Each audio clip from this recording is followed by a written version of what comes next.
And we'll start with the approval of the agenda will be 2.1, changes to agenda and approval of agenda.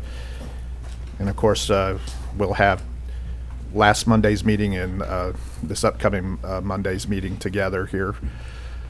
So 3 will be recognitions. 3.1, recognition of the 2019-2020 Kids Tag Art Choice Awards winners, presented by Ben Anderson, Okaloosa County Tax Collector. And Mr. Chambers, did you want to kind of go over how we're going to do that on Monday night? Absolutely. I think, as you know, we've recognized our students across the district for this nice recognition.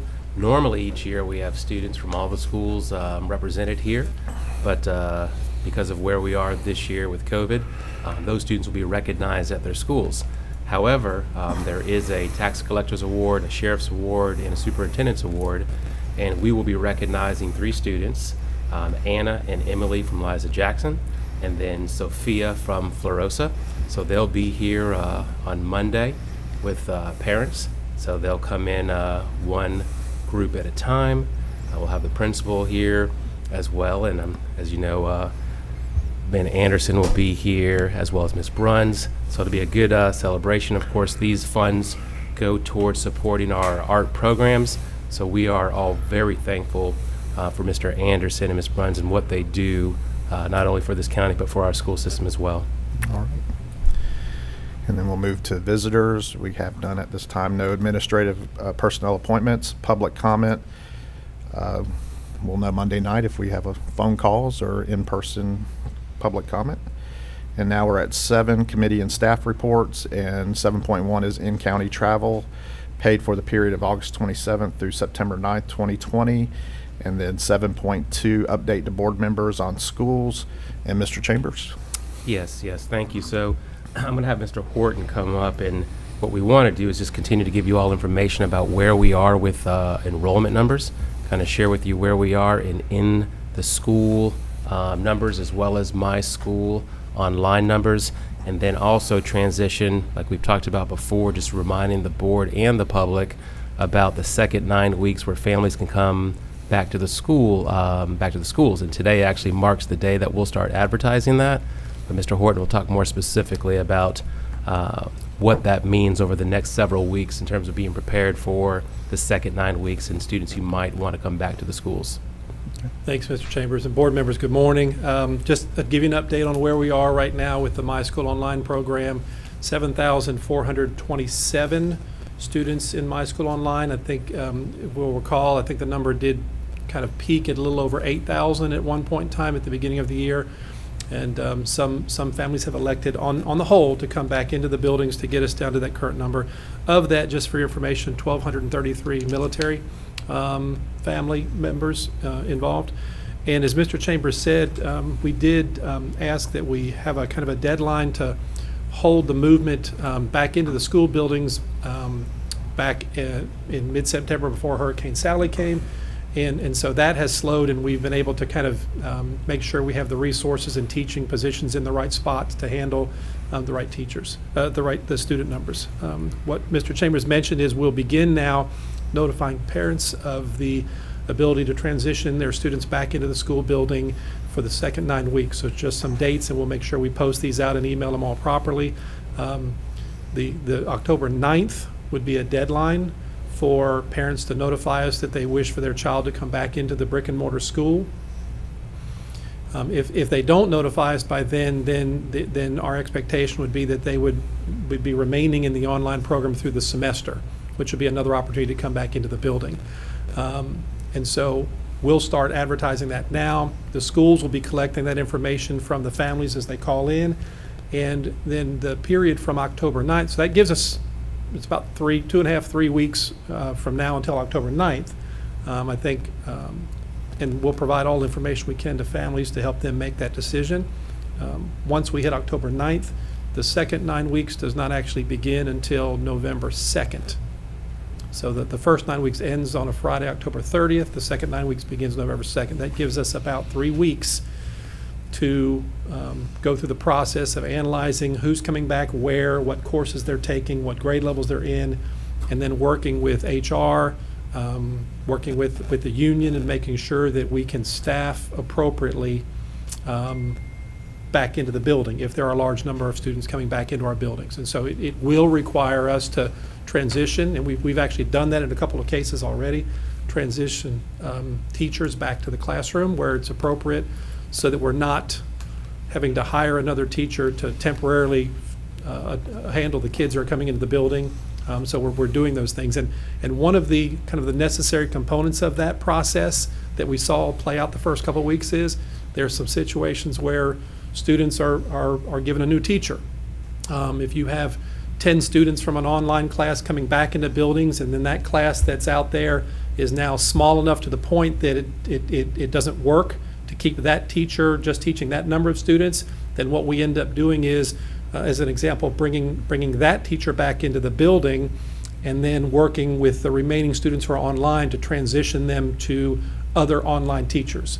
And one of the things that we always have to do and continue to get better at is making sure that the parents are very clear about what's happening and why it's happening, because no one likes to have their teacher change. In some cases maybe they do, but most of the time they do not. And so it's important that they understand the process and why that is a necessity in a day and age like this. And just from an overall enrollment standpoint, I think I reported to you we're about 650 below what we hope to have in October. I think that number has crept up a little bit, 680.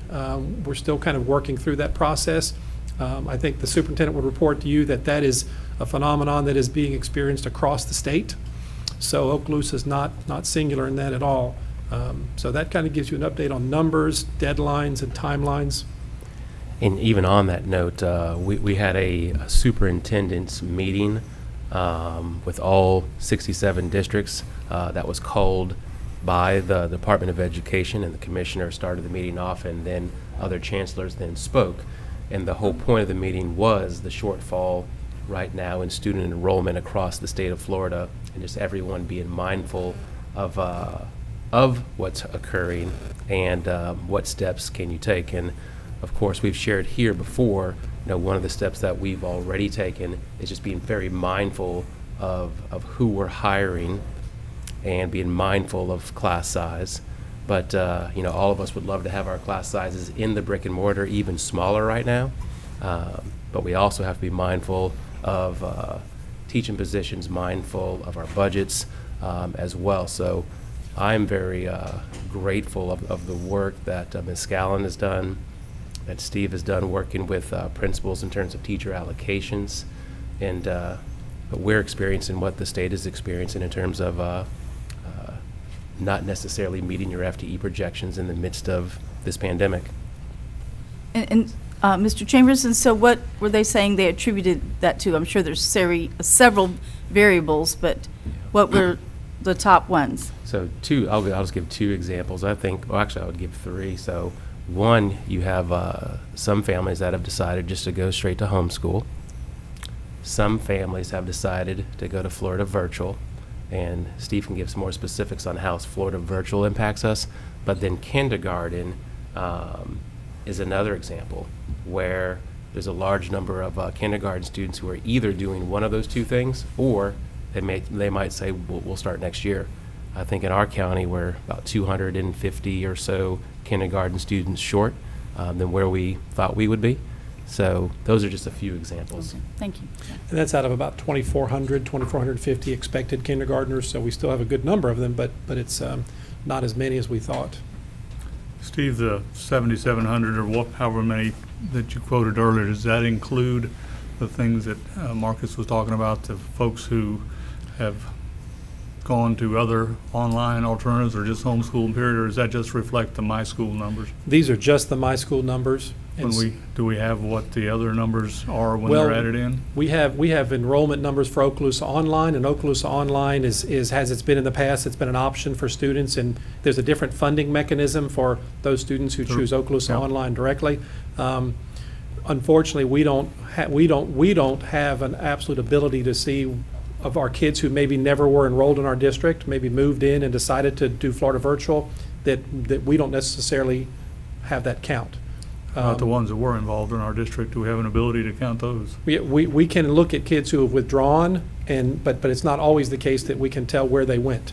but we'll do some research on that. Okay. The other thing is the homeschool piece that Mr. Chambers said. There is an uptick in homeschool enrollment across the state and in our district as well. One of the things that Ms. Corbin is seeing is, in some of those cases, they're coming back and maybe taking a class or two through Okaloosa Online. And that's certainly something we offer our homeschool families, and they can do that through a flex type program. So that's an opportunity for us to bring back some funding to the district from a student who's left to go to homeschool. And I hope we're successful. So the 7,000 and some is really kind of a fuzzy number without those other two components, and so we don't know how to really come up with a hard number.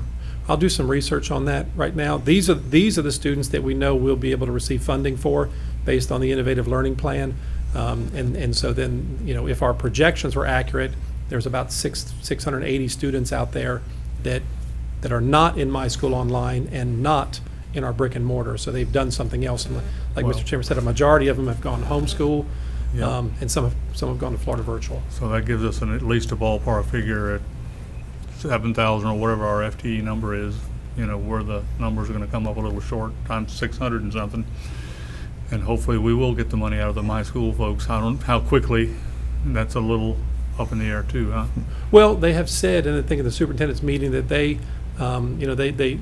use the phrase hold harmless, but they're going to fund for now in October based on the projections that were made by the district. And so we know very well that if funding comes in, that we don't spend funding that we don't think is going to be there long term.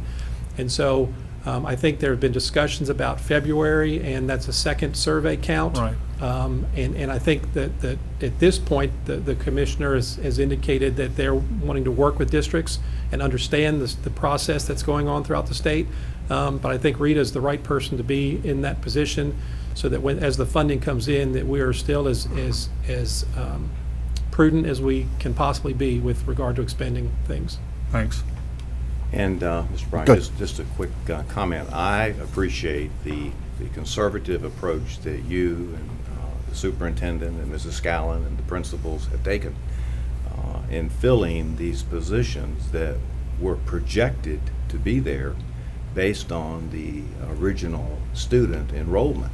And those of us that remember the days of school-based funding learned that we don't spend money if we don't have students in class. And the fact that you guys have done that, I did some quick rough calculations, that will help us significantly in offsetting the decline in enrollment. So very much appreciate that approach, and that really is the only way to do it.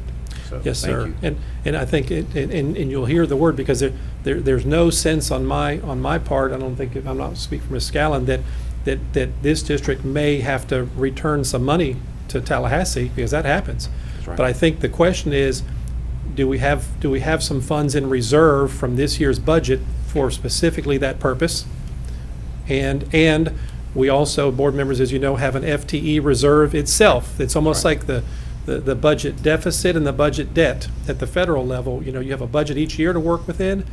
And so I think in both those cases, we'll have the ability to work through whatever we need to work through. Very good. Yes, sir. Thank you. Thank you, Mr. Bryan. You're welcome.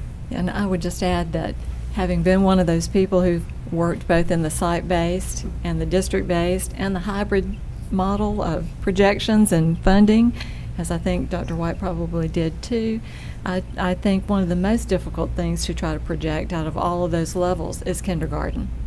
Every year when I was at a K-12, the kindergarten was always that unknown, because you don't know who's moving in, who's holding their children, or who's wanting them to come on to school, and that is the great mystery.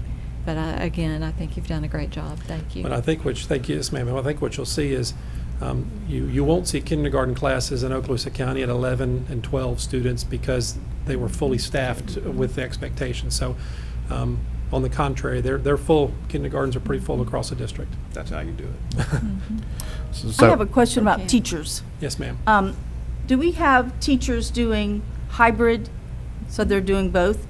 What's our numbers on that? The number, Sheila probably knows that better, but we probably have, at the elementary level, no, you're either all online or not. At the secondary level, it's probably 150 to 200 teachers. My son happens to be one who's doing in-building instruction and online as well, so I get to hear it firsthand.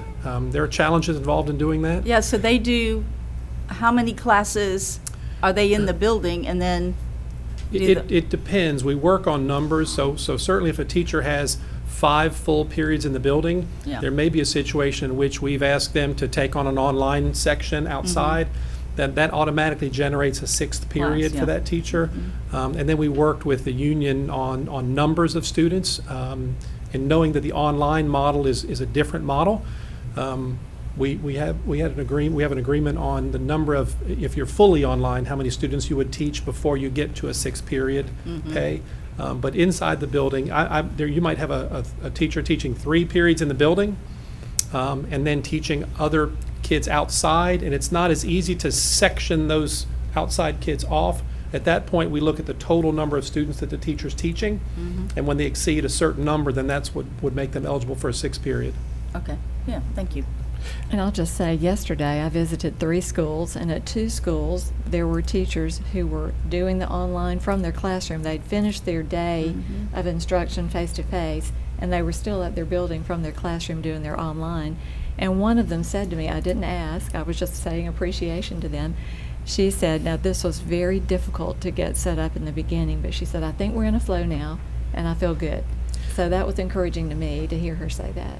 Well, we do. Just one final side note is that, our technology lab up at Carver Hill, we don't have a lot of face-to-face technology training going on right now, but we do have, it's either 2 or 3 teachers who are maybe moved to be online teachers full-time due to health reasons or otherwise, that we've set up a place for them in our tech lab with sufficient spacing, because they maybe were not so tech savvy, and they've come in and they're getting great hands-on training from Liz Bayers, our technology trainer, to help them and their students get up to speed, so it's been good there. So I have a question off of all of that with the attendance numbers for the online students. Now, I know the last 9 weeks of the year, we just kind of did what we had to do to get kids situated and all that. And I had heard that, attendance was one of those issues because a lot of kids, couldn't get on or whatever. What's our attendance numbers looking for the online? I'll have to pull a report for you on that, but we're tracking attendance through their logins and through their work. And obviously, you've got some kids who are moving faster than the recommended pace and some that are moving behind pace. I think the teachers, in terms of making contact with families. And then the second piece is we have an administrator at each school site who's been designated as the online administrator. So they're a second piece to help kind of wrangle in any folks who may have strayed. And obviously, we're 2 weeks into the year, the hurricane hit, and so now we're recovering from that. I know Mr. Chambers will speak to that some, but through our innovative learning plan, we're tracking kids' access to the program and their performance in it as our measure of attendance. And I'm gonna put Ms. Lightbourne on the spot just a little bit as it pertains to your question, because we've been discussing this, wanting to know exactly where our students are from elementary, but also our seniors. So we're on top of that. But kind of share with us where we are or where we're about to be. Okay, so first of all, the way attendance is being pulled is every Sunday night around midnight. It's pulled for the week. So that gives that flexibility for a homeschool student who may not work Monday and Tuesday on the platform, but they work Friday or Saturday and Sunday, okay? So that's how attendance is being pulled. And then what we're looking at is I've just talked to Brandon about getting a report for percent of our students who are working and are on pace, percent who is not, what our seniors are doing. So we're pulling that report. That's what we're working on this week. It's a little bit hard because we really have only been in 13 days when it feels like we've been in forever, but we've only really been in 13 days. And we do have, so just like in in a situation in brick and mortar, if a student really didn't enter the program the first week, their absences aren't being counted. So that's another piece. Like if they weren't in the program for the first week due to technology issues or whatever, we're really not EO1ing them and looking at their attendance until they're actually into the program. So right now, it's a little bit wonky. Because I think we need a little bit more time to get that all together and get everybody flowing. As that teacher, the secondary teacher said, I do think we're beginning to flow properly. We've gotten over the big bumps. There's still little bumps, but we are pulling a report like that. Well, and I'm glad to hear that we're monitoring that attendance, because I think we all agree that a lot of those children that are online, minus this pandemic, would be back in school, so, would be in a school setting. And so it's a challenge for those families. And my concern would be, for those challenging situations, them getting behind because they're not logging in like they should. And, then that puts them behind when they eventually come back into the school. So. Right. And that's a big part of the teacher's responsibility, that online teacher's responsibility as well, is that making that contact, saying you're behind, you're not on pace. There's a calendar, and the program itself, I mean, we got emails during the hurricane, are you going to change the calendar? Because it's saying my child is behind. So, of course, we made adjustments to the calendar, but it automatically alerts the families and says you're not on pace and you're behind. So, And Ms. Lightbourne, briefly, because it could be a very complex and lengthy conversation, but briefly talk about, because in Accelerate, the week was missed, now what we're doing to compensate that. so the calendar was adjusted. So, you wouldn't want, so we're looking at materials that are maybe, practice materials is not maybe necessary, that we don't necessarily have to do all of this practice, but then the calendar was adjusted, so we would still finish at the end of the semester. Remember, all courses are semester courses on online, so we would be able to finish appropriately at the end of the semester, but the calendar is now appropriate, so nobody's getting alert that I'm behind because I didn't work last week. So. And then just really quickly to your question, and this is just kind of a funny, because I did say to Ms. Lightbourne, where are we on the students who are on track or not? And she just looked at me and said, Ms. Chambers, we've only been in school a week. But it seemed like we're in much longer. And then while she's up here, just really quickly, as you may know, so K-12 is also one of the programs that deliver online education. And down in Miami, they actually got rid of it and just simply said, we're going to Zoom and other means. And I transitioned there to say, with Accelerate and Edgenuity, Accelerate at the elementary, Edgenuity at the secondary, it has not all gone perfectly by any means. But due to the diligence of those online teachers, due to the diligence and the patience of the parents and the students, we're getting through this, but it's not gone perfectly.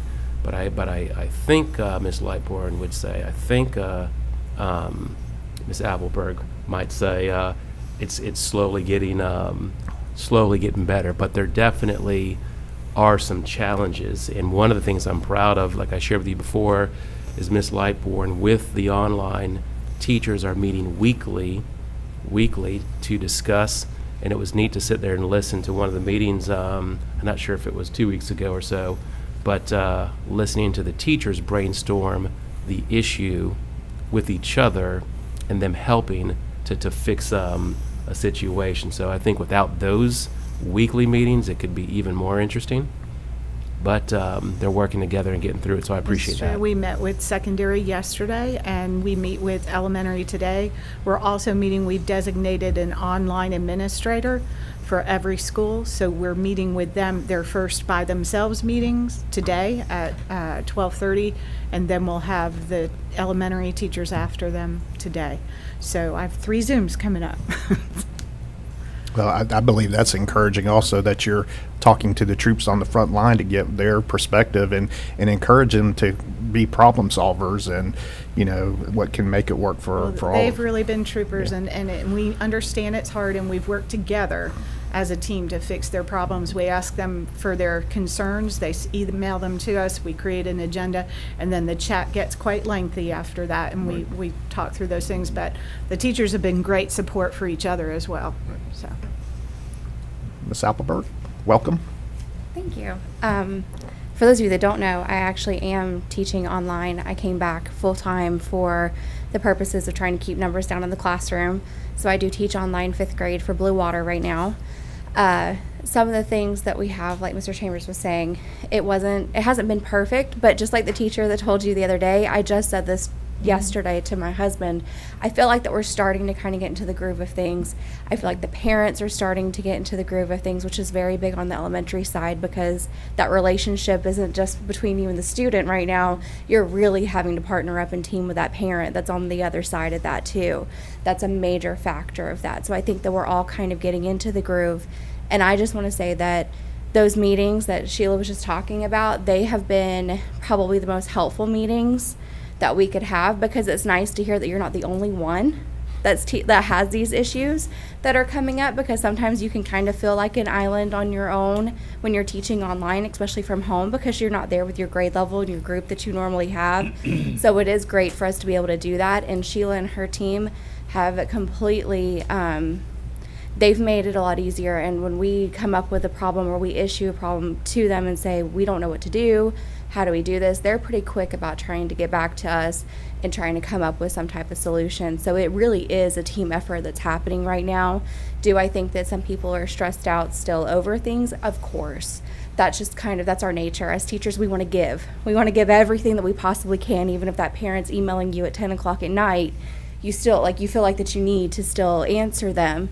But that's more, on the personal side of things. And I've told teachers, you need to give yourself a break too. I mean, we don't have to be accessible the entire time to our families, even though we feel like that we need to. But they have been amazing. I don't think there's a single email that I've not sent saying, what do we do? I'm having this issue, or this teacher's having this issue, that somebody hasn't. And the district's done a great job of giving us a list of contacts. So we have a list that says, if this is an issue that you're having with this piece, this is who you contact. So that's extremely been helpful, because now you're not just sending it to Sheila or to Mr. Chambers or whoever, you're sending it to the person that they would send it to anyway. So that's helping a lot too. And I know that Ms. Ross has been helping a lot, and she's had to input students on Accelerate one by one, and that's been a hefty job for her as well. So it really has been a team effort, but I do think it's starting to kind of smooth itself out a lot. And hopefully it'll continue to keep going that way, even with the hurricane days that kind of threw everybody through the loop. But thanks, guys. Thank you. Thank you. That is Good. it. All right. So we'll move on down to Section 8. And I'm not going to go through everything on Section 8, because this was actually at our last workshop for last Monday night's meeting, but we'll go through that we'll be voting on both 8 and 9 at the same time. So when we go on Monday night, we'll vote on both of them. So we'll move on down to 9, which is today's agenda for Monday's meeting. And 9.1 will be the approval of the minutes of the special meeting of September 10th, 2020, minutes of the special meeting of September 10th, 2020, minutes of the workshop meeting of September 10th, 2020. 9.2, request to advertise a public hearing for adoption of revised school board policy 01-07, school board rules. Mr. McInnes, did you want to? Board members, this is one that we spoke about. This is a policy that's being recommended to you in response to the recent review on the sales tax matters. The big change in this policy will simply implement a rolling 3-year cycle review of all of our policies. And this establishes the first cycle for year 1, 2, and 3. And then when those 3 years are over, we'll just go back and repeat that every 3 years. So this will ensure that there is at least a review. It doesn't mean they'll necessarily be revised, but they will be reviewed to determine if they have revisions or amendments. This does not interfere with what we do already on an annual basis. We do a legislative review each year when the legislature's finished, and we will continue to do that review. So in between this 3-year cycle, you'll still see amendments to policies being brought forward by the superintendent as that's necessary. Okay. Thank you, Mr. McInnes. I have one question, Chairman. Yes, sir. Through my 8 years on this board, I've always been pretty protective of the authority and the prerogatives of the school board. This new section gives me a little bit of pause because it appears, and you know, I can have further discussions with you, Jeff. It appears that it does not allow school board policies to be initiated by the school board itself, or at least it appears that it makes it difficult. And I would, in section D, where it says after the review has been done, superintendent will recommend to the school board any necessary revisions. I think it would be appropriate to have the chairman make that recommendation. Is there some prohibition on that in the law? Well, this is actually following the statutory areas of responsibility, because it is actually the superintendent's responsibility to bring forward policies and revisions. That does not in any way restrict the school board from working with the superintendent to ask that something be looked at, and there's nothing in these revisions that intends to do that at all. This is just highlighting how the rolling 3-year cycle will be done, and that the superintendent will administer that because that is part of his responsibility, but it is not intended, and in my opinion, does not restrict the school board itself from requesting other amendments, requesting policy items be considered or anything like that. There's no intention at all that that be restricted. Okay, I'll get with you and we'll kick that around a little bit more, but that makes me a little more comfortable. And I would just say that I feel the same way, given Mr. Destin's reservations. And I think all of us remember a time when the school board was required to act. And I want to make sure that that provision is still there. And any language that may interfere with that understanding, I think we should remove and maybe even modify the language to reflect exactly what Mr. Destin and myself are saying. And certainly colleagues, you can weigh in if you choose to. No, I concur. Okay. Thank you, and I want to make a point that this is no reflection on Mr. Chambers, who has done an outstanding job in my opinion, and who I do not think would make any attempt to usurp any authority of the board. But it's a matter of the authority of the board that I am always interested in trying to preserve. Okay. Thank you, Mr. Destin. Okay. So we'll move on down to 9.3, school donations. 9.4, payroll warrant register and accounts payable warrant register for August 2020, totaling $19,312,466.13. And bank transfers for August 2020 totaling $18 million. 9.5, teacher salary increase allocation plan. 9.6, permission to pay a materials and supplies stipend to qualified adult vocational teachers, behavioral analysts, behavior interventionists, mental health counselors, occupational therapists, physical therapists, school psychologists, social workers, and staffing specialists. That's I'm a sorry. lot. That was a lot. Can we go back to the 9.5? I'm sorry, my brain wasn't moving as fast as you were going, Mr. Bryant. I Okay. apologize No, this you're morning. Go ahead. I just want to say about this teacher salary thing, the main thing is that when I reviewed it with Ms. Scallon and so forth, I was just amazed. I think I used the word miraculous. What she and her, she always says it's a team effort, always gives it to her team. But what they have been able to do, I just hope that people realize that she, along with the HR department and the union, they've already gone through negotiations one time this year. We've already approved that. We're doing this again. And while this is, advantageous for our teachers, which is great, this is beyond what they normally have to do in setting this up. And I think the plan is excellent. I know we were given parameters from the state on how to do it, but getting it all worked out is challenging because not every district's the same on the number of teachers and who gets what. It's not A or B. There are just numerous categories on our employees that they had to look at, and I just want to really, give a shout out to Ms. Gallen, her team, HR, everybody who, and on top of hurricanes and everything else we've had to deal with, this was put before them, and they're moving. They moved very quickly on getting this to us because, of course, this plan is due the 1st of October. So I'm very pleased and very impressed, and I think this is a real boon to our teachers, and they're going to appreciate it. And when you look at that telephone book size spreadsheet, the Yes. original, it is really amazing that they were able to break it out so that a layperson like myself, with Yes. regard to that kind of spreadsheets, could understand it. And I really appreciate her taking the time to individually talk to us and break that down for us so that if we're questioned, we'll know what that is. And I will say additionally, I've had the privilege of working with some of those online documents, and those templates can be quite perplexing. So they've done an excellent job. Thank you, Rita. And pass that along to Julie and Melissa and the others. Well, just to say that I too appreciate all the work and effort that had to go into this, and certainly I'll be looking favorably upon this when it comes time to vote.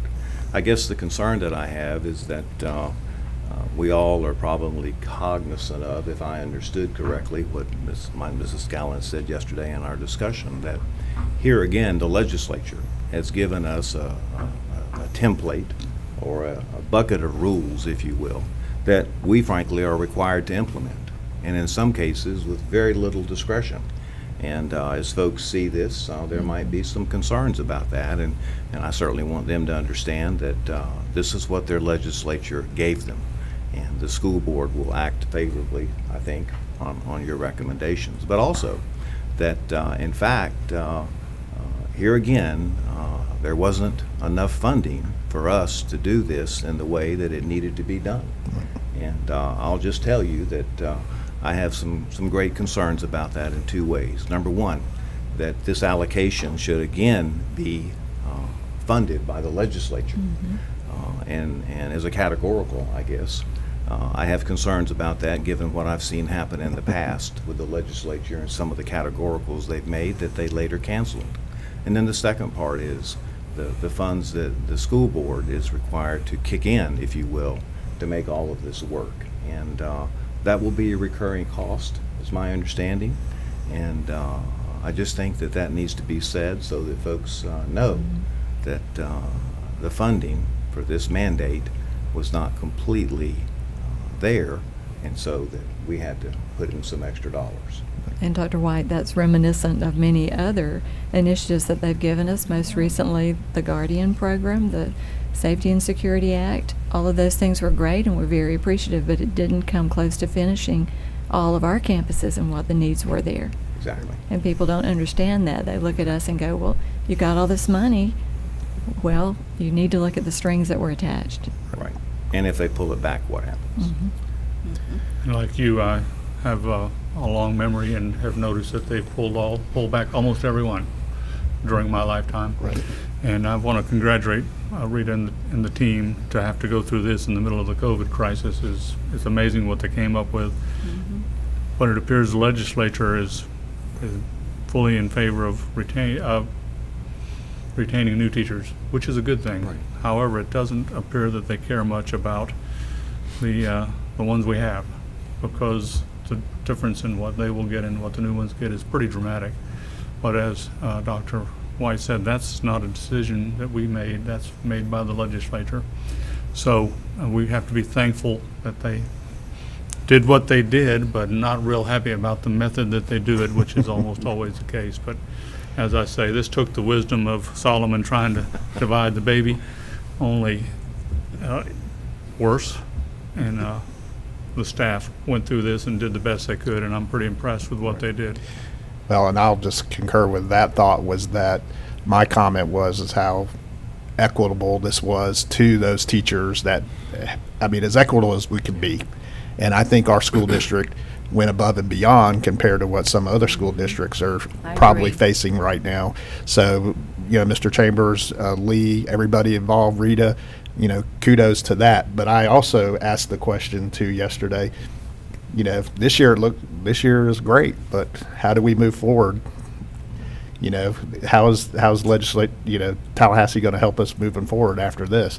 And you're right, it's going to be a challenge. But you know, we are Okaloosa County, and I know we'll rise to the occasion, but we can only do so much. You know, but that was my take on it, how equitable it was compared to what other school districts are probably dealing with right now. So, And it probably should also be said that when you look at the governor's budget, in creating funding for this, some other line items that we used to get were vetoed. That's right, they'll go So, down. Yes, exactly. And of course, we're always concerned about how do we sustain this? That's That's what he was talking So, but once again, like Dr. White pointed out eloquently, we were told we had to do this, and so, you know, I was just pointing out that, like we've all said, that we've done an excellent job above and beyond dealing with the parameters that we had, and kicking in the amount of money that we had to make it all work. And so it's good to let the public know that. And with this discussion, and I too understand the sentiments that were just said here, and I know we've also had these discussions as well, to go into even, you know, what will next year look like. But I go back to even starting the process last March in terms of preparing for this school year's budget, being mindful of the positions that we allocated and then actually hired for versus the ones that we did not. Also being mindful just going into the district budget just in general, with being in the COVID situation. So a lot of those things were taken into account and thought of. But I do want to just reiterate, and I've already shared with them, but as you know, this coming before today is several weeks or even months in terms of looking at this topic. And we are blessed to have the best CFO in the state of Florida, really working through this with her team, as you know. And Dr. Hale and Rita did a great job working together on this with the union as well, like we've already stated. But as you know, there's many different categories of this money. And then making sure that we also took care of other individuals. And as you know, from being in the schools or being administrators in the schools, if you just have people dealt with just differently across the board, as you know, that might not go so well. So I just appreciate the work in getting this done. okay, are we good? All right. And I'm not going to repeat numbers 9.6 because that was a mouthful right there. So we'll go down to 9.7, amendment to agreement with Edgenuity. 9.8, tag on bid ITB 21-0053-MR park and playground equipment. 9.9, exempted purchase over $25,000 Focus School software post-secondary student information system.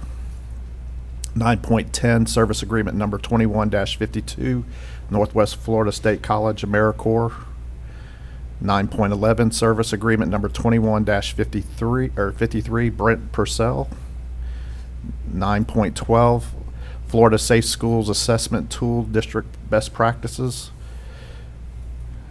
And 9.13, PACT license agreement between School Board of Okaloosa County and Home Builders Institute to provide services to students in the CTE programs in Okaloosa County for 2020-2021 school year. And Ms. Branscombe, I see you're in the audience. Did you want to come up and talk about that, or are you good? All right. Come on up, and I think this is a great thing, so. I'd like to talk about Yeah. our programs, especially carpentry.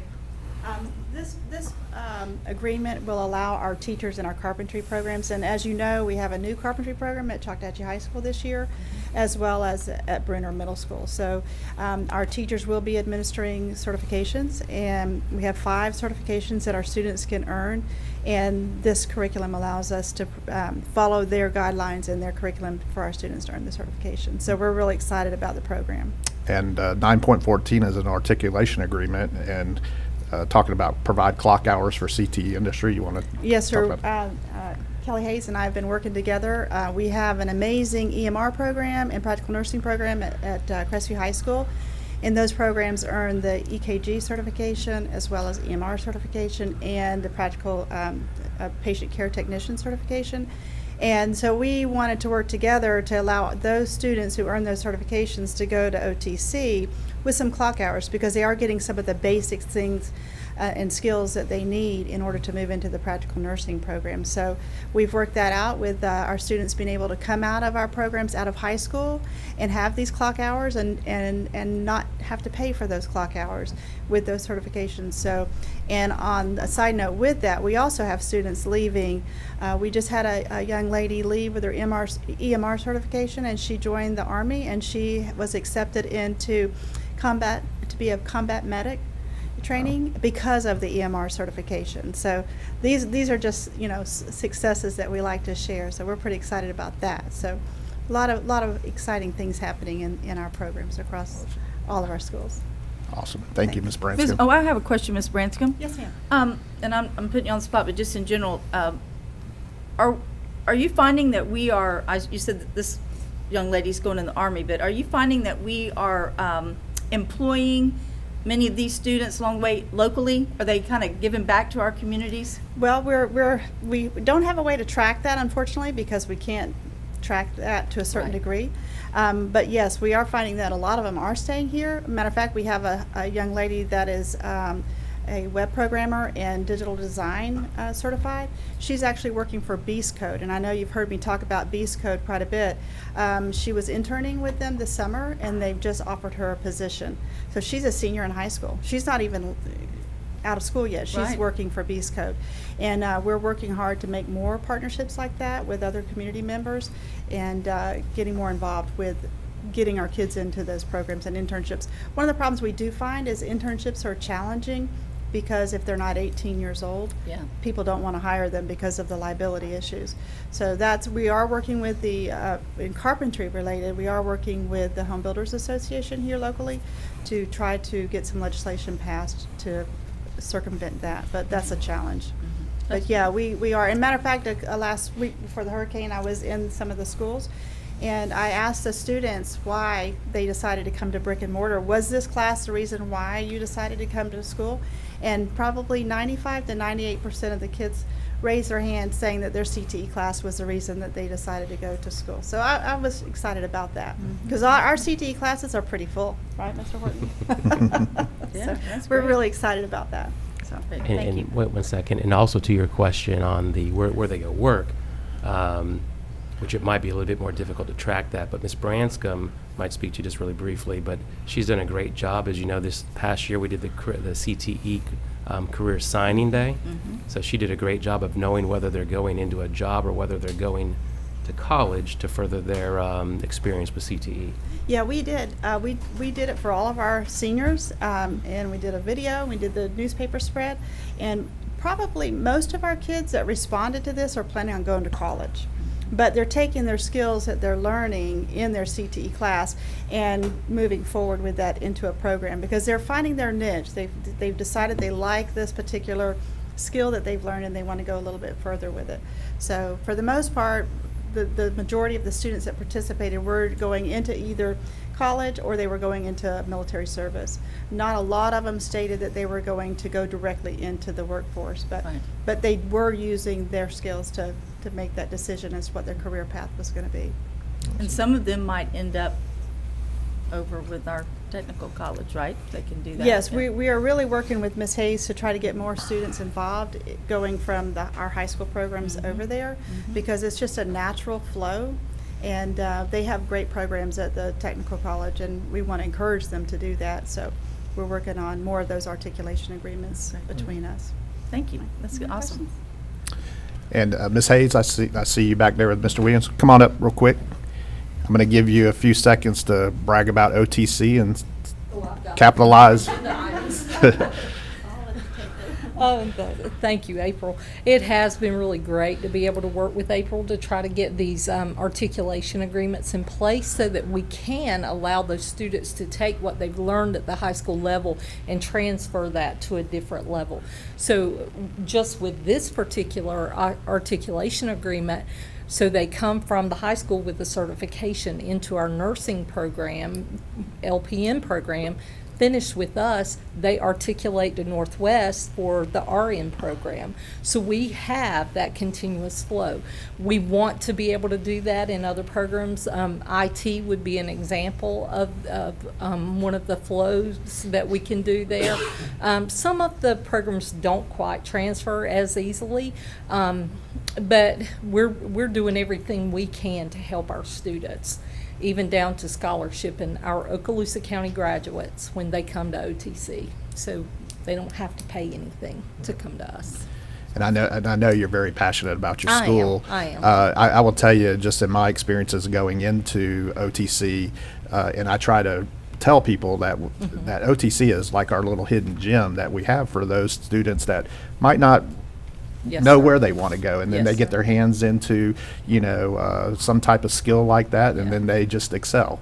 And I noticed that our advertising has definitely been out there. I see a billboard every time I go into Crestview, advertising the different programs that we have out there. So, Mm-hmm. Right. so I encourage people to look at OTC just to kind of, if you don't know what you want to do in life, this might be something that will help you. It is, and we've had our doors open. We've been face to face since August 11th, the original start date for the district, and our enrollment is about the same as it's been for the past 4 years. And I think our advertising has really helped because people will come in, they're surprised, first of all, that we're, actually face to face, but they're excited that we're face to face because it's really hard to build a house or weld or work on a vehicle or tend to somebody in the hospital bed if you're not there with them. So, what we do is we supply that essential workforce that didn't go down when the rest of the world went down. And those are the people we're putting to work. So, yeah, I get a little passionate about it. No, But we- I think we do a good job of preparing the workforce for our community. You do. All right. Thank you very much, Ms. Thank Hayes. you. Chairman, if we might, on the 9.12, it's a different one, the safe schools, I had a question. Mr. McGinnis said, as I read through the document, and Danny Dean did a very nice job, it says that we are required to put it on a public agenda for public discussion. Now, that covers putting it on the public agenda, but we really can't publicly discuss it because of the details are there that may make it possible for someone who wants to do harm to do a better job. So in your opinion, by putting it on the public agenda, the school board members have fulfilled their obligation under this statute? Yes, sir, and the explanation that Mr. Dean has provided, allow you, if you have discussion or questions, you certainly can raise them in this meeting. We just have to be cognizant of the protection of those security plans and information as allowed by Florida law. And I don't guess it would behoove us to have a special closed meeting like we are allowed to do on these public safety matters, because after all, that still would not be one that's open to the public, and that's what concerned me. It appeared to insist that we have a public discussion at a public meeting when we really can't do that, and that part gave me pause, because I want to make sure that as board members, we're doing what the law requires. If you feel confident, I guess that's going to be good enough. Well, as we've done in the past when this comes up, you've had the ability to have discussion if you've had higher level questions or he's had overviews to present, that's fine. It's just that the details of the plan are not presented in that public forum because of the Right. safety concerns. Okay. And I'm sensitive to exactly what you're talking about, Mr. Destin, and but right now, if I'm understanding this item correctly, Mr. Bryan, it's on the consent agenda. Mhm. And so unless it's pulled, or we have someone that visits and wishes to speak on it, I guess we'll just move through like all the other consent items. Yes, sir. Right. That was my understanding. So. All right. You know, the only thing that occurs to me that if we do not have items on a consent agenda that have actions that are specifically required by Florida statute generally, not one like this anyway. So, I understand why we don't want to make public discussions about the details of the plan. And I just want to, hope that we are doing what the law requires us to do. Well, and this isn't the first time this has come up, and I believe last year we did it exactly the same way. So we, Well, I want to be clear, you're at a public meeting today in this workshop, Right. and you're workshopping all of these agenda items. And if you've got discussion or questions on this item, today is certainly a time to do that and to have that discussion publicly. We just obviously have some restrictions on the depth of the presentation on this because of protection of those safety plans. But today is a public meeting, and if you've got questions or want to have discussion, this would be the time to do that. And it's been made available for you to do that today. Some of those questions might be more appropriately attended to in an executive special meeting, Yep. would be my thought. And hopefully, if folks have had questions, when you have the opportunity to speak to Mr. Dean, that might have been a time also to do that. But should board members or the counselor recommend a special meeting for this, then that would be fine with me, although I haven't heard that recommendation yet. And I would say on a global level, obviously, in the public certainly is understanding of this, and we'll make them aware, from a statutory level, every school is required to complete their own safe school assessment. At that school level, the principal, our SROs, other key school members do that through the course of the summer. Those are all reviewed by Mr. Dean, who's our safe school specialist, in his formulation of the district's best practices plan. And so that process has occurred as required by statute. And the report you see before you is the summary of that. And so as Mr. Bryant has spoken, we have done this similar to this in previous years, and I concur and agree with Mr. McGinnis about the sensitive nature of the report itself. But certainly, I'm available to answer any questions you may have on a global scale about it or about that process. And we also certainly have the ability to sit down with board members in executive session or individually. And I think Danny reached out to each of you to speak about any issues there. So that's kind of the summary that I would provide you at this time. And to support Mr. Destin's concern, I guess if our counselor is and our staff is saying that we're okay to do it this way, then Well, I'm okay with that. I guess what I'm trying to say is, you're in a public meeting today. Right. If you have questions or concerns Right. or discussion you want to have, please proceed to do that. Okay, well, in that case, I'll try to stay up in the clouds as much as I can. There were a couple, not many, recommendations that the state made to us that we answered the question, have they been implemented, with no. And those, I would recommend that we go back and explain better, or say yes at the end of and work toward saying yes. And those are the only concerns I have. And like I say, there were very few of them, but there were a couple of them. And the no answer gives me a little bit of pause as a board member who's voting to approve and send this forward. Yes, sir, and I'll speak to those specifically. I think there are some things that are in that best practices document in terms of questions that are required by statute. Some of them are questions asking for information, and in a couple of cases, I think if a question was asked about has the district done this yet, it's not saying that it was statutorily required.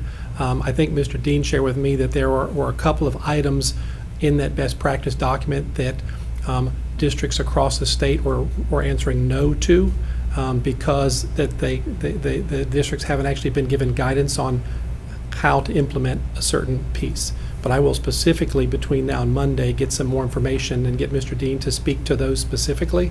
And certainly, we have the ability to comment at the end of each question, and we can certainly craft some comment there that helps to alleviate some concern there. But I know of what you're speaking, and I think that answer was prevalent across the state because Danny's attends the Safe Schools statewide meetings and is on the governor's, not the governor's task force, but on the workforce group for safe schools and mitigation, and he's actually on the state group that provides feedback to Director Kelly, and that it then goes to the legislative piece. So he's very aware. He's one of the best in the state in terms of making sure we're doing and adhering to whatever we're needing to do.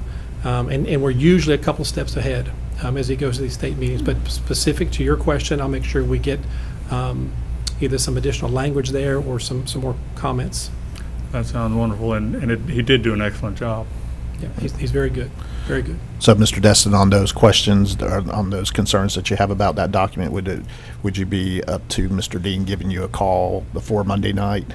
And maybe Mr. go ahead and Horton's calling gonna- all of us? Yeah, they're going to I'll get with coordinate. him. Yeah, We'll coordinate and get in touch with you. okay, Yes, sir. Sounds good.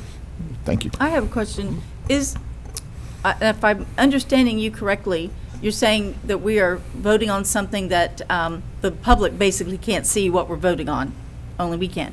So what my question is would we be able to follow the guidelines, but make a statement to the public? They've already seen some things that we've done. I mean, they're out there, that we could say where we are as a district in our piece of, along the journey of safety, that would answer that and not jeopardize anything that we would need to keep private. Like, we are continuing, kind of a status, but without giving away specific things that we're doing. Well, I think Mr. Destin's done that from time to time through board meetings, but obviously, one of the things that we're doing at all of our schools as funding is available is our security processes, some of them involving hardening our Right. entrances and putting electronic pieces in place.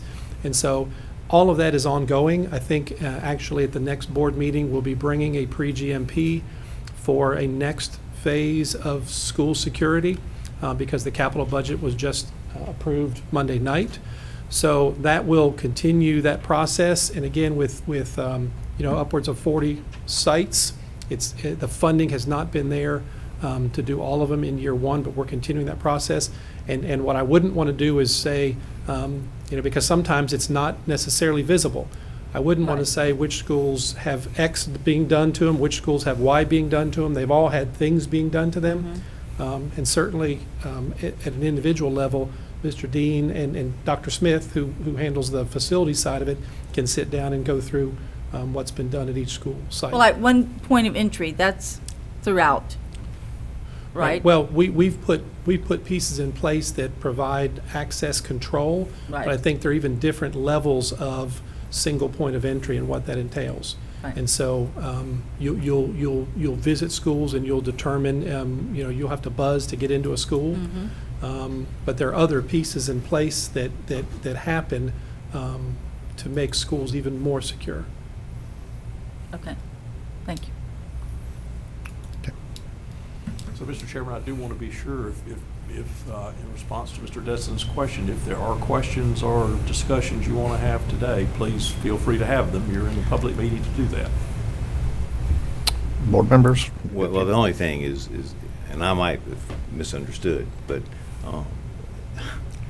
in terms of a public meeting, and I get exactly what you're saying, Mr. Attorney, but I think what I was concerned about would be how could the public comment on this particular matter when in fact it's not available to be looked at.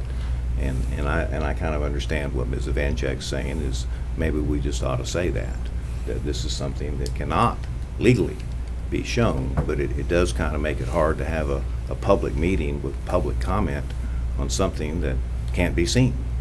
So I'm not sure if that's what you were implying, but In a general way, yes. It's impossible to discuss the details of the plan in the public. Even though it appears, the document says we have to have a public hearing where it's discussed in public. We're doing the best we can Yeah. under the circumstances, Right. and I suppose that'll just have to be good enough. And I think in our role, we're the representatives to the public out there, and I agree with Ms. Evanchek, how can we deliver that message without compromising our Right. security?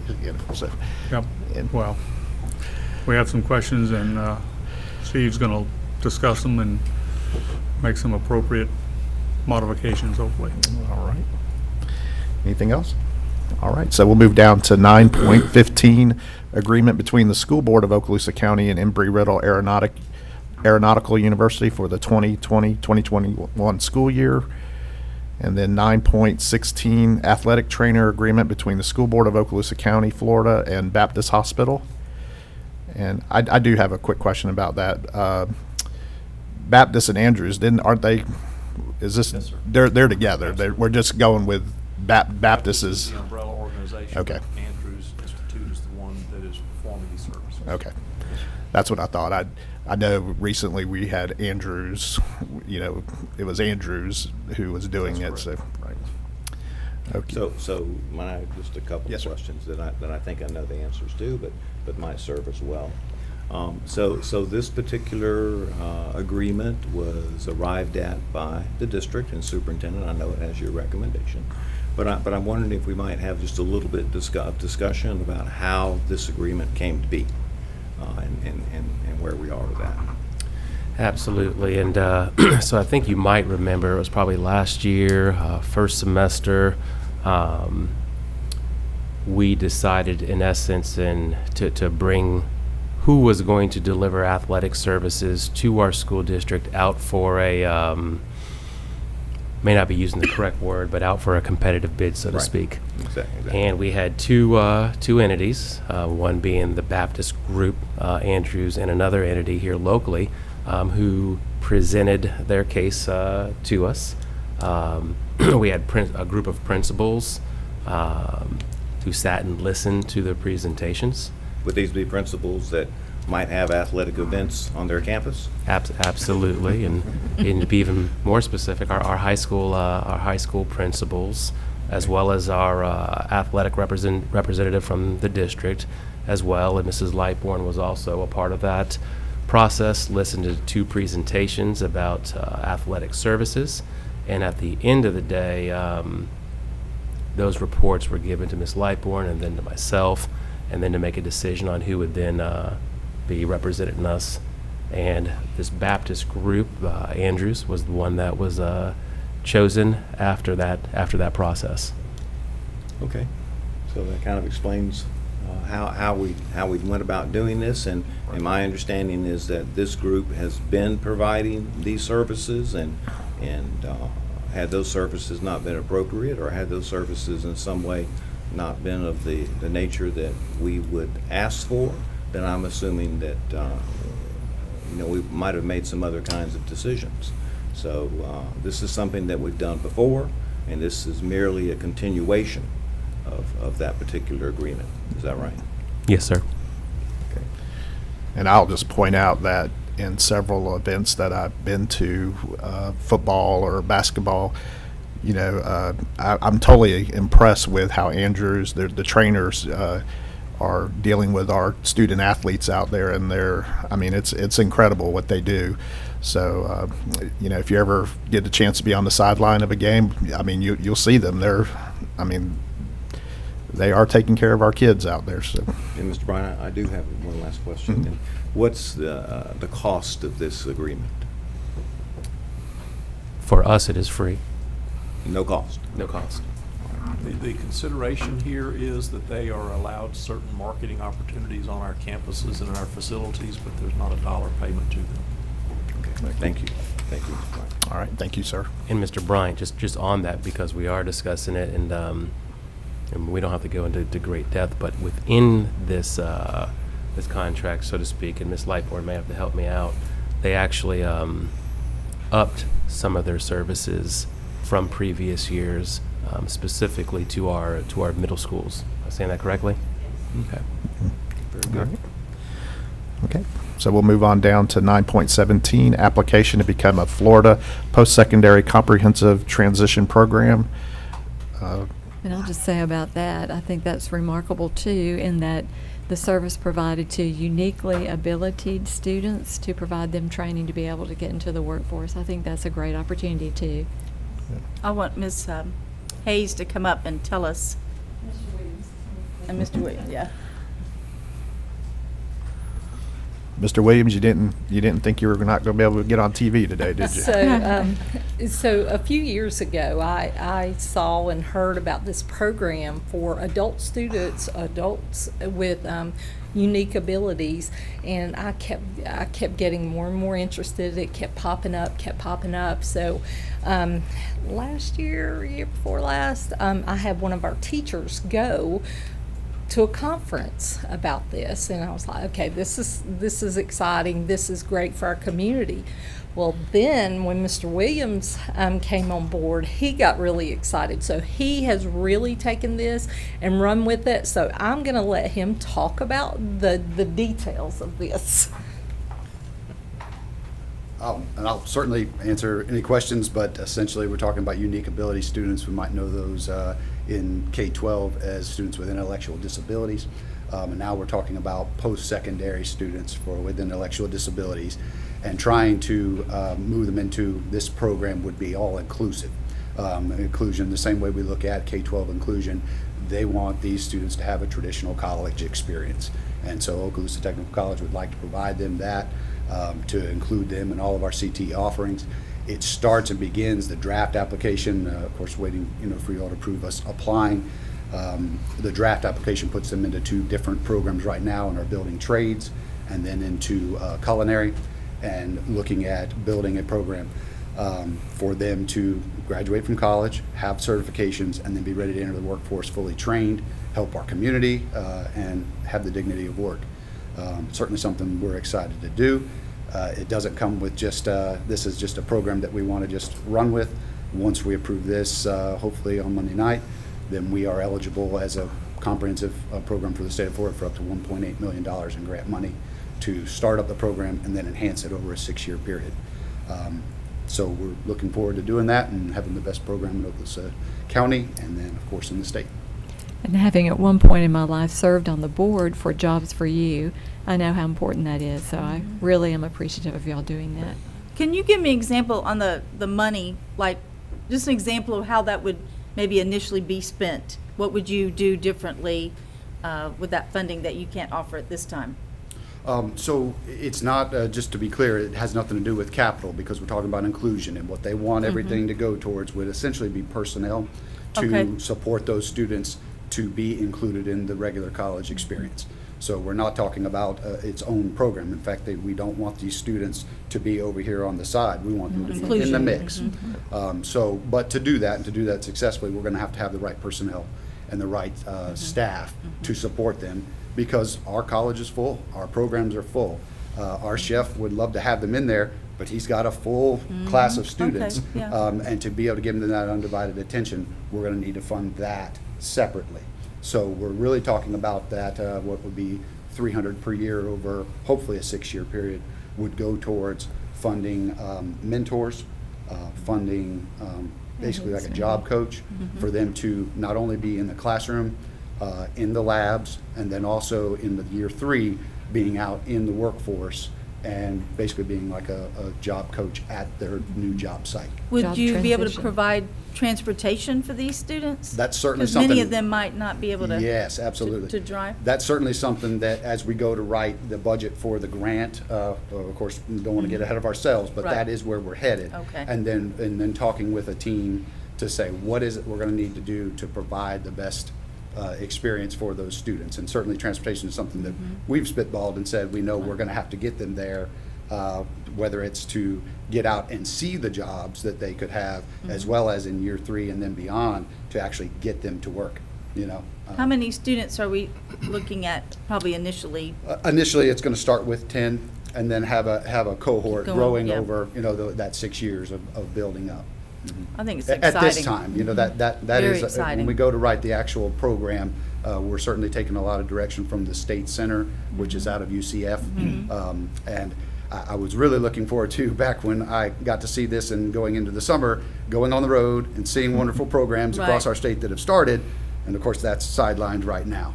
But there is the opportunity that we'll be able to get out and see what other colleges across the state have done. And then, so I reserve the right to say it might be 20 students, and it might be, because Yeah. I get real excited. But Right. we also want to build a great program and not get too far ahead of ourselves. And we would be pretty unique in this area in having something like that, right? Is there, yeah. My belief is yes. That's great. I think it's fabulous. And I'll just compliment Mr. Williams. I couldn't think of a better person who could champion this. Yeah, Especially fantastic. all your time that you spent at Silver Sands. And I know what a remarkable job you did there in encouraging those students. So kudos to you. And Kelly, I know we talked about this right before the pandemic broke loose. I was in y'all's office, and John was just beaming from ear to ear with this program. So he was really excited about it. So kudos to you, Mr. Williams. And I just have one quick question, Mr. Bryan, and I already know the answer, but I think the public might be interested. Is there any district funding attached to this application? No, it is because of the inclusion piece, their grant money going towards that will start us up. Yes, sir. And then tuition, that students pay, and all of these students, I would venture to say, not only are eligible, but are automatically guaranteed to get Pell Grant money, to get other workforce money to help put them to school. And those are what's going to fund the program beyond what we're calling year 7, because if we get the enhancement grant after year Right. 3, we're talking about a 6-year plan that funds itself There you and go. builds over time. Thank you, Mr. Williams. Yeah, you got it. Thank you, Mr. Bryan. All right, thank you. This is really a great program to be able to give life skills to these students that will serve them the rest of their life is a very noble goal. Right. Thank you. All right, thank you. All right, 9.18, Infrastructure Funding Agreement to the Workforce Innovation and Opportunity Act Memorandum of Understanding with CareerSource, Okaloosa Walton. And 9.19, Course Adoptions for the 2020-2021 school year. And then we're down to Superintendent's Human Resource, number 10. 10.1 and 10.2 will be just for today. Employees on administrative leave, and then 10.2 Deferred Retirement Option Program. Mr. Bryant, this 10 are the ones that were reviewed in September at the first workshop. Oh, And the item 11 of the new. You're ones right. for this workshop. You're right. So we've already done it. Good, there's a lot of them. Yeah, you're right. So 10 was what we discussed, so now we're at 11. Thank you for reminding me of that. But again, 11.1, 11.2 are just informational. 11.3, cleared certification requirements and issuance of contracts for the 2020-21 school year. 11.4, add a field report for the 2020-2021 school year.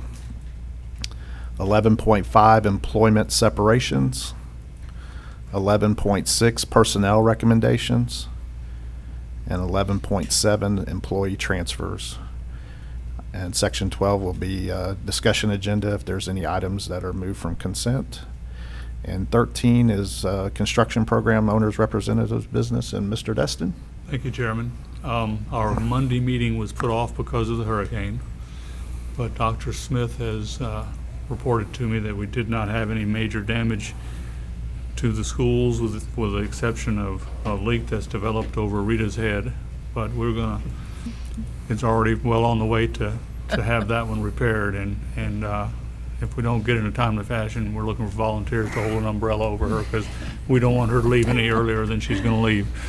We were glad they were not in That's all I have. I there. think we will have another meeting on Monday, Okay. and then I will bring you a more detailed report. Okay. I do have a request, real quick, regarding an item that we voted on back in August with the portable for Bob Sykes. It is my understanding that we still do not have internet out to that particular building. And if we're doing, online teaching or whatever is going on out there, I feel like this should have been addressed already. So if we could just please look at that. All right, so 14 is information technology seat management contract items reviewed and discussed at the workshop. And again, these are things we've already talked about. Yeah. And Mr. McInnes, you're up. No report today. Okay. Mr. Chambers, you're up. All right. Just a couple things really quickly. So first of all, I'm glad that Ms. Hayes is still here, and we have Mr. Williams here as well. So I was fortunate to receive a letter from the Commissioner of Education. So it's interesting when you see what they're doing over there at OTC. Ms. Hayes and her group, as you can see, just what we've already listened to, they are very appropriately aggressive in going after opportunities and in order to make a difference in all kids. So I think that that's fantastic. And what I have before me is a rapid credentialing, economic recovery, and prosperity initiative. And it's $201,000 and basically $201,000. And I'm just going to give a quick snippet and then ask Ms. Hayes to come up just very quickly and give a little bit more information on it. But dealing with cybersecurity and Net Plus certification, which kind of deals with networking. But I'm sure I could give a very extensive review of this, but I think it might be more appropriate to have Ms. Hayes come forward. But as she comes forward, just once again, they're doing a great job of adding good programs for all students.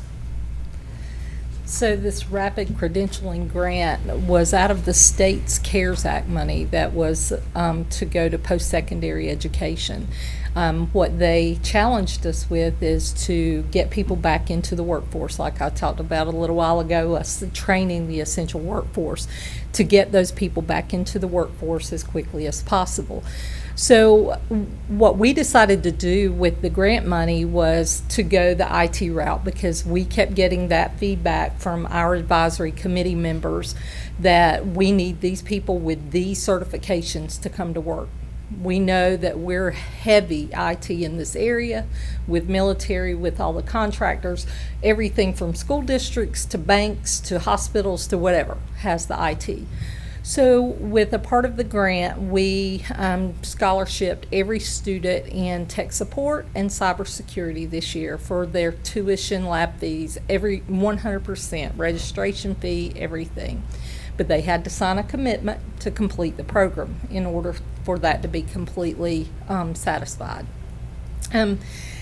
On top of that, we are also, this Saturday, we begin a training opportunity. We'll call it a boot camp for lack of a better term in my head right now, but it is a training opportunity for those people who are already in the workforce, but they need that extra certification to be able to move up in their job. So to go from $35 an hour to $50 an hour.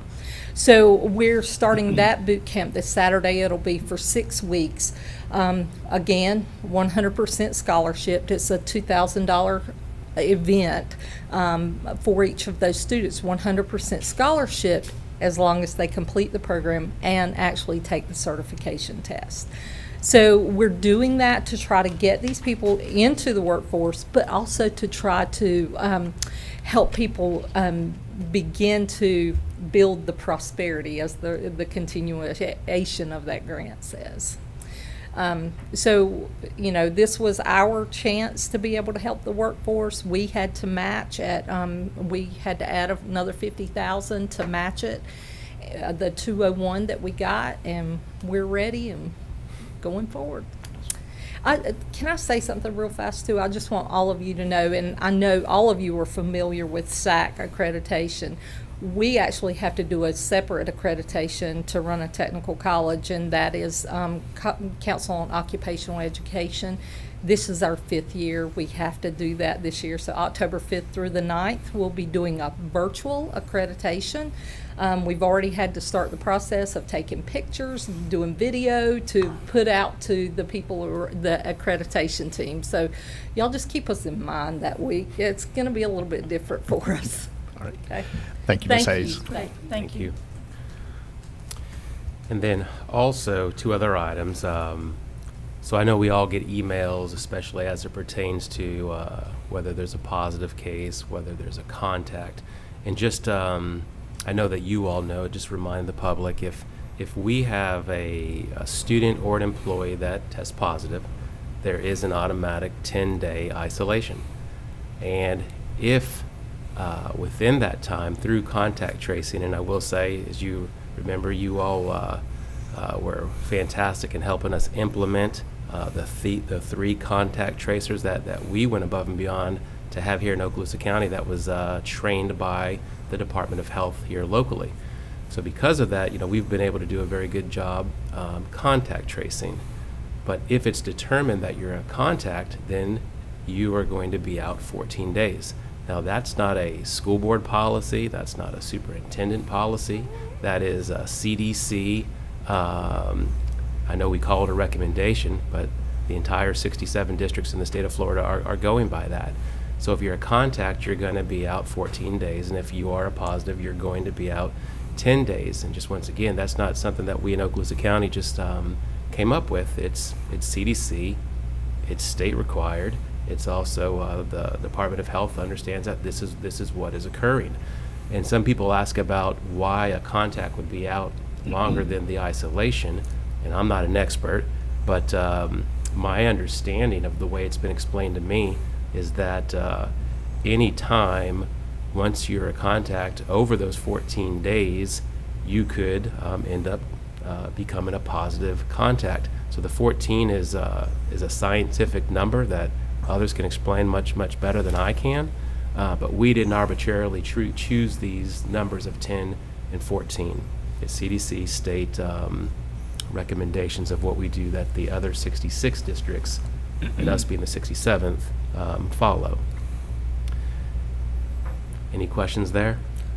All right. I have one brief question. I noticed in Ms. Schroeder's report, she mentioned a couple of people who had tested but came to school anyway.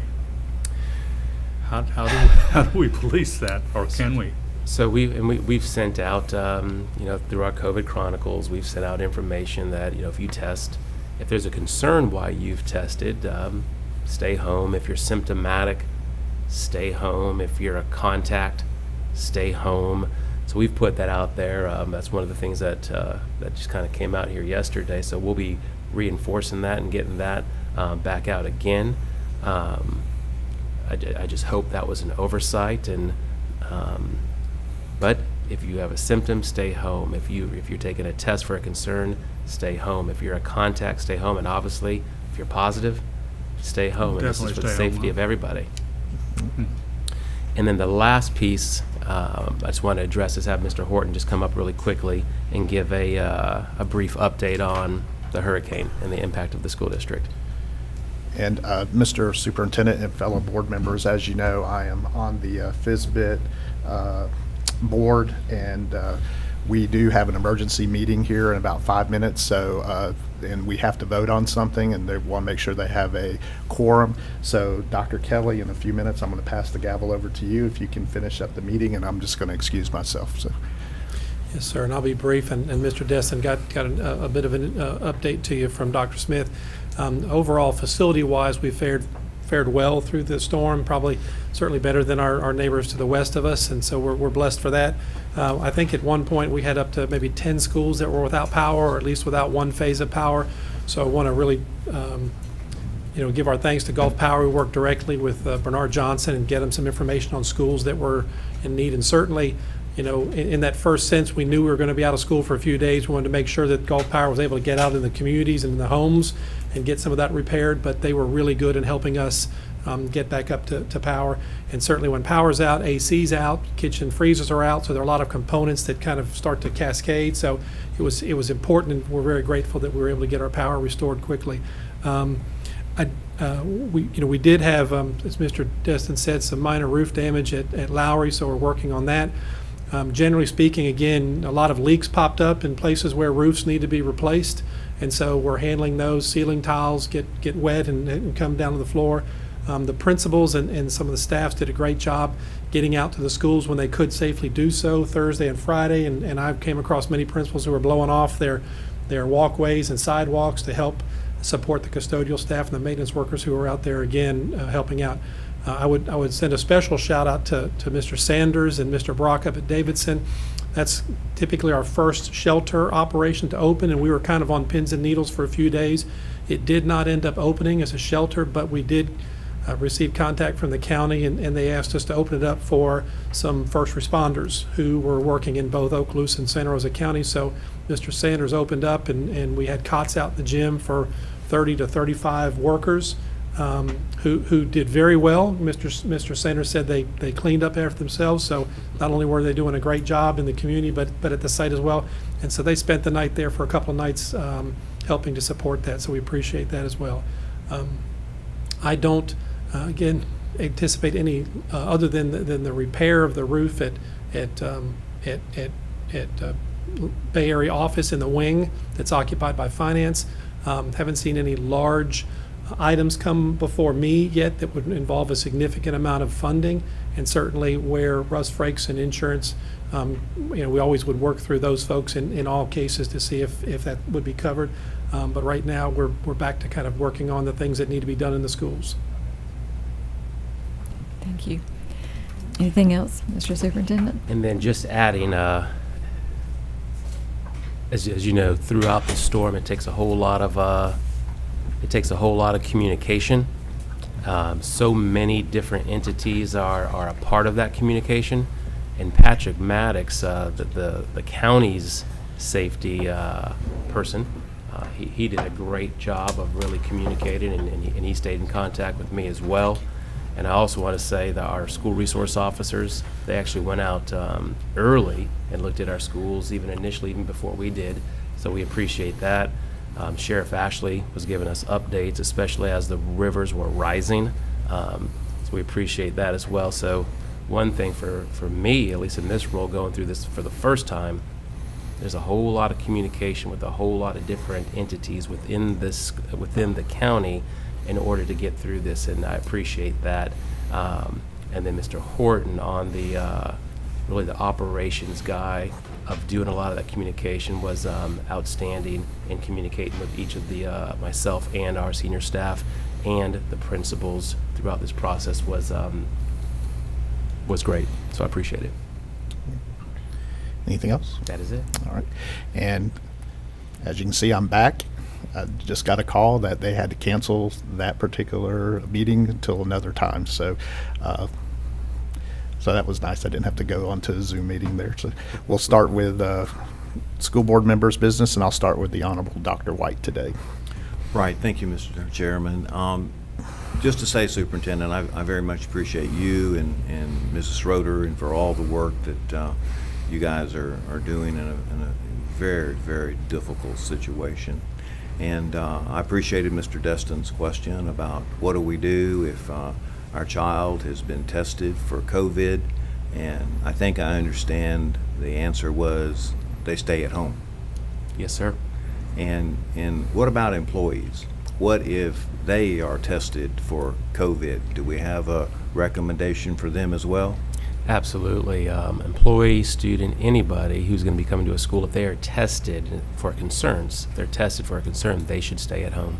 Okay. Now, I just wanted to emphasize that exactly because of the question that Mr. Destin asked. And so if you get tested for COVID, stay at home. And that's all I have. Thank you, All right. Mr. Bryan. Thank you, Dr. White. Mr. Destin. I don't have anything today, Chairman. Thank you. All right. Ms. Vancheck? Yes. Yes, well, first of all, I want to say, too, that I think everything was held so great. You handled it so well with the storm. I think people need to be reminded that when the decision comes to whether school's in or out, that there are a lot of different sources that you use and a lot of considerations because individuals have different situations for childcare and all those things, but I think the district did a great job in calling that when they did, gave people time.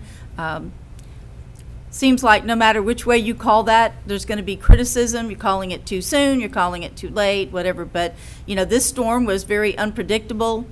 We thought it was going to do one thing, even the experts, and it did something else. And she kind of stayed out there, Miss Sally, and just decided where she wanted to go, and that makes it difficult. But we do rely on those experts and do take it in consideration. And I think most of us who've lived here a long, long time know that this is just one of those things we have to pay the price for in living in the great place that we do. That's just one thing. But thank you for all that.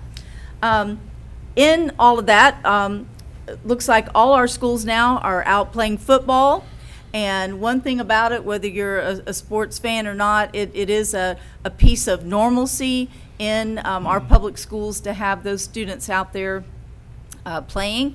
The high school that I am the board member for, Baker, they're actually moving to their third game this week. They did not play Monday night because they play outside our district in the classification, and the school they were going to play, they've had a couple cancellations. They've had to shop around to find someone to play this Friday because of hurricane things, but they are 2-0, and I'm proud of them, and they're going to be taking the field again this Friday, and I'm thinking that's going to be a good win as well. I do have one question as we're continuing to fight COVID and do the best we can.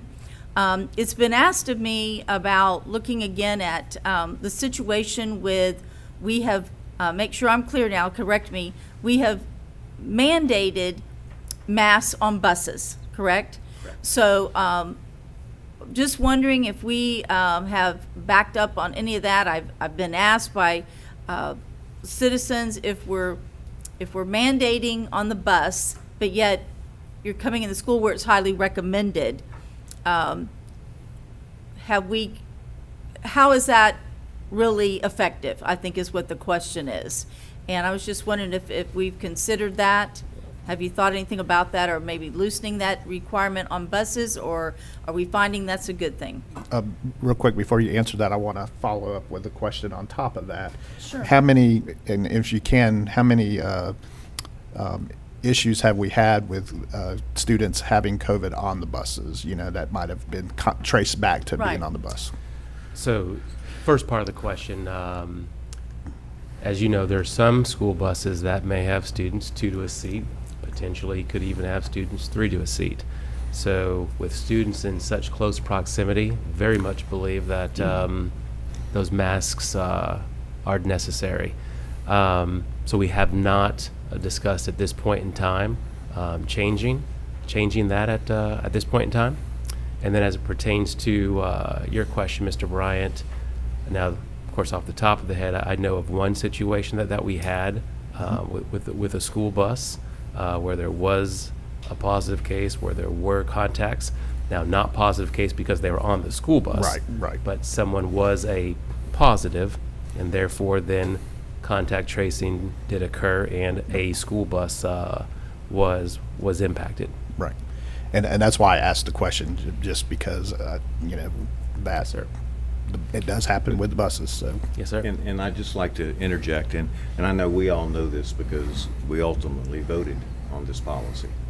But I think it's important for the public and everyone to understand and remember that our policy does have provisions for students to be excluded from that policy for various conditions.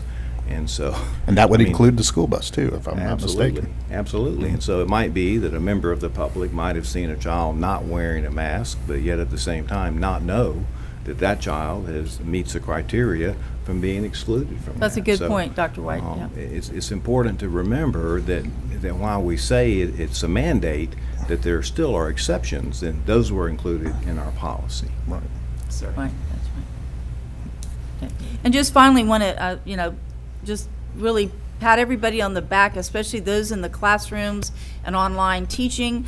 As we've already stated today, it's hard to believe that we are only 13 days into this school year. It seems like we should have at least finished the first semester.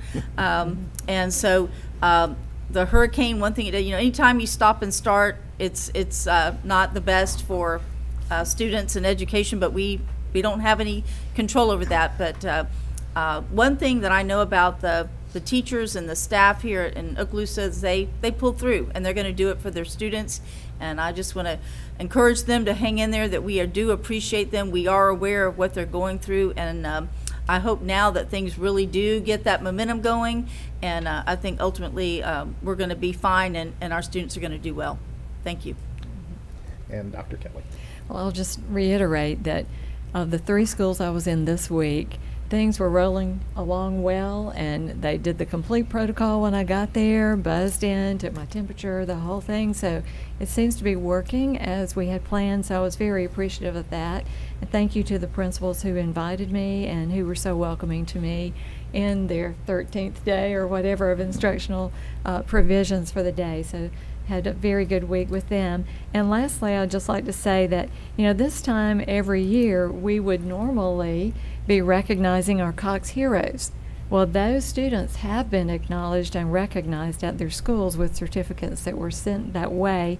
But out of the 84 or 85, I believe, that Cox awarded to the Panhandle area, Okaloosa County had 33 of those students. So I just want those families to know that we do acknowledge them and we do recognize them, and I do have that list of 33 students. I didn't think you would appreciate my reading all 33 names out, but just to say that we are still very proud of our Cox heroes who overcame many barriers to get that recognition. That's all I have. Thank you. Thank you. And I will just say that we talked about this Monday morning about the hurricane situation. And like Ms. Ivanchek said, the price of living on the coast is that we have to deal with that.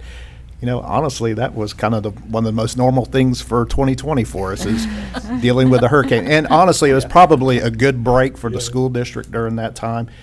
So again, kudos to Mr. Chambers and all of the employees of the Okaloosa County School District who came together to get us through last week. And, you know, I agree. It feels like we've been in school forever already. So, but, you know, thank you again to everybody out there.